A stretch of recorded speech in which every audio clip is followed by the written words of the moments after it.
Brazil, 5-time World Cup champions. The birthplace of Pelé, Ronaldinho, Ronaldo, the country that made football beautiful. But for the last 10 years, something has gone terribly wrong.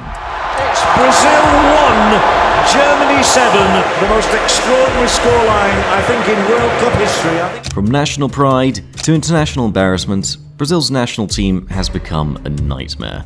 And the worst part? It might only get worse.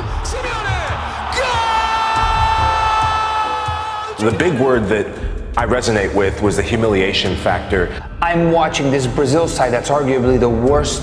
It's for sure the worst of my lifetime. How did a team packed with Vinicius Jr., Rodrigo, Neymar, and even Rafinha fail to make it past even the round of 16 again and again?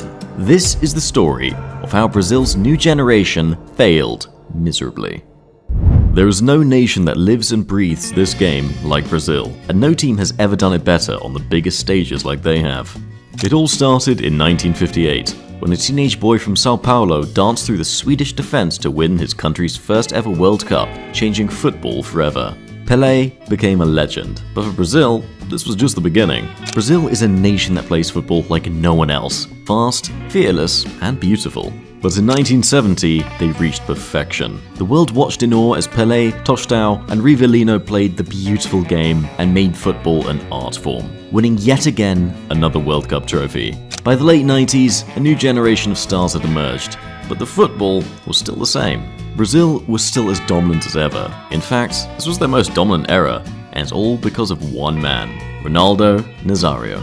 A player so unstoppable, he earned a name that struck fear into defenders worldwide, El Fenómeno. In 2002, he led Brazil to their 5th World Cup, which is still a number no other nation has touched to date. For decades, Brazil was football. They didn't just win games, they did it with flair, joy, and a swagger that no one else could match. When Brazil played, the world watched. Not just to see them win, but to witness the magic they had in store. But then, in 2014, it all came crashing down. July 8th, 2014 is a date that still haunts Brazilians to this day. Brazil, hosting the World Cup for the first time since 1950, were hoping to win the World Cup in their own backyard. What happened next shattered that dream into a million pieces. On home soil, in front of millions, the 5-time world champions suffered the most humiliating defeat in World Cup history. The defeat left scars that would never fade, and worse, exposed the truth. Brazil's golden age was over. 4 years after the Miserably disaster, in 2018, Brazil arrived in Russia with one mission: reclaiming their throne. But once again, in the decisive moments, Brazil was outplayed, outthought, and eventually knocked out by Belgium's golden generation. Another World Cup, another failure. But Brazil did not lose that year because they missed their best player, Neymar. Brazil lost because every member of Belgium's golden generation outplayed Brazil, which doesn't happen often, at least not to them. Just like that, the kings of football couldn't even make the semi-finals. 1 year later, in 2019, Brazil finally tasted something, winning the 2019 Copa America. But here's what makes that achievement crazy: they did it without Neymar. It's wild to think about. Brazil were able to taste their first success since their gruesome 2014 defeat. Ironically, it came when their brightest star, Neymar, wasn't there due to injury. Without Neymar, Brazil somehow played better. Their fighting spirit was an all-time high, and for a brief moment, it seemed like the giant was waking up. Brazil played a lot better, and they were no longer dependent on a single player. They rediscovered the collective strength that had once made them unstoppable. In a packed Maracanã stadium, they beat Peru 3-1, lifting their first major trophy since 2007. But the celebration didn't last. 2 years later, Brazil lost the 2021 Copa America final to their fiercest rivals, Argentina. Fast forward to the 2022 World Cup, Brazil's new generation of stars looked like the scariest team on paper. There were no more excuses. They had the talent, the experience, the world's best players. Surely, they should have won it, right? So, what really went wrong? The 2022 World Cup was one for the dark horses. Argentina finally achieved its dream, and Mbappe gave one of the greatest performances on the biggest stage ever. But Brazil was nowhere to be found in the spotlight. By the time Qatar 2022 arrived, Brazil had one of the best teams, or at least they did on paper. This national team version was called one of the most balanced Brazil squads in 2 decades. First time in years, Brazil didn't just have only one superstar, they had an army of them. Alisson, one of the world's best shot stoppers, Casemiro, the midfield general, Vinicius Jr., Richarlison, a striker in red-hot form, and Neymar, still the team's heart, but now surrounded by a new golden generation. There was one truly special, whom everyone seemed to put under the radar for some reason, Rodrigo Goyas. Rodrigo is the most versatile talent in the team. Rodrigo's proved time and time again that he's also capable of magic in the biggest moments, while carrying the weight of Brazil's future on his shoulders. Surely, they ought to have won it all, right? Fast forward to 2022, the World Cup began. They looked unstoppable at first in the first games. Just like the old jogger Benito, they've bulldozed through them with the same flair and swagger.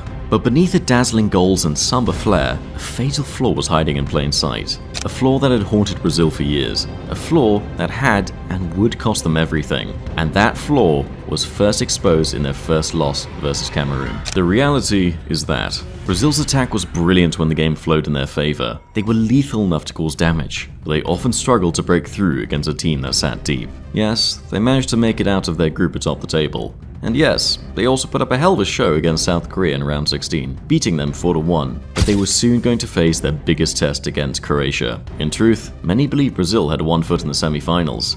And why not? They had the stars, the momentum, and a team that had just played and destroyed another in the round of 16. But Croatia? They didn't care.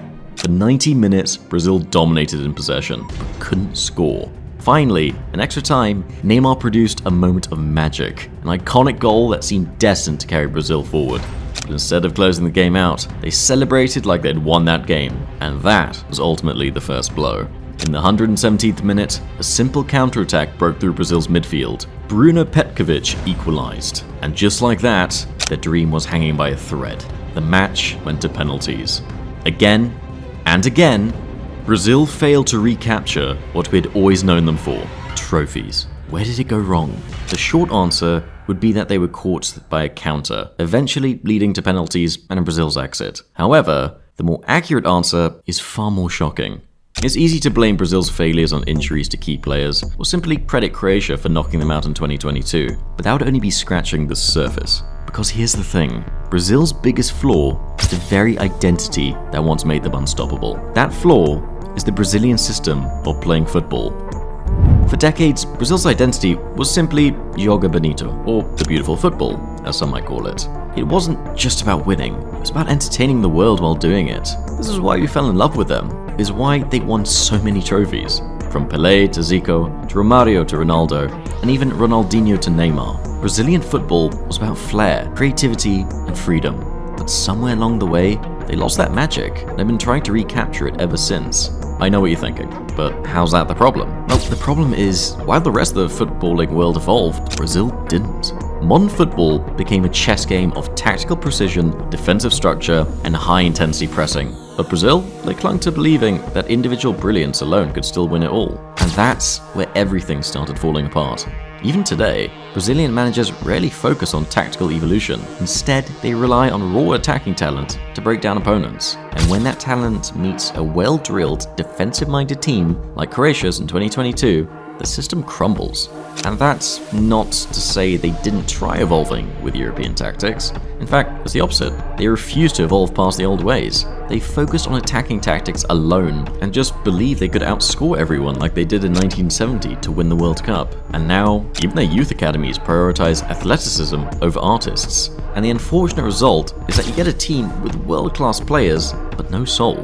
But the crazy part is that they do not have to lose their soul to match up with the world. They just need a system that mixes both very well. But moving beyond the tactics, there's still one more problem: Neymar. The player meant to carry Brazil back to the top. On one hand, he's the most gifted Brazilian player since Ronaldinho. His talent is undeniable. But on the other, he represents everything wrong with modern Brazilian football. Aging, injuries, and an obsession with individual brilliance. By the 2026 World Cup, Neymar will be 34, well past his prime. No one seems ready to replace him. It's not a question of talent. Brazil has plenty. Vinicius Jr., Rodrigo, Endrick, these players are special, but here's the real issue. None of them have stepped up as true leaders. In the 90s and 2000s, Brazil had commanding figures: Dunga, Cafu, Ronaldo, players who didn't just play, they led. Today, no true captain to guide them through the storms. But if you think Brazil's problem ended in Qatar 2022, think again. Because until they confront the truth that the beautiful game alone isn't enough anymore, the failures will keep coming. But there's still one final problem, a harsh truth Brazil refuses to face, and it's holding them back more than anything else. The harsh truth is, Brazil isn't feared anymore. Not by Europe or South America, and now, not even by themselves. Right now, Brazil are in a slump, and 11 games into the World Cup qualifying campaign, there is a minute possibility that they could even miss out on qualifying for the first time in their history. Remarkably, up until last November, Brazil had never even lost a World Cup qualifier on their own turf before. Argentina changed that a year ago, and other teams have also been fancying their chances against the team. And now, it might even be time to face the unthinkable question: could Brazil actually miss the 2026 World Cup? Let's face it, the crack's been showing for a while now, but what do you think? Let us know in the comments below. If you enjoyed this deep dive, don't forget to like, subscribe, and hit that notification bell so you'll never miss what's next.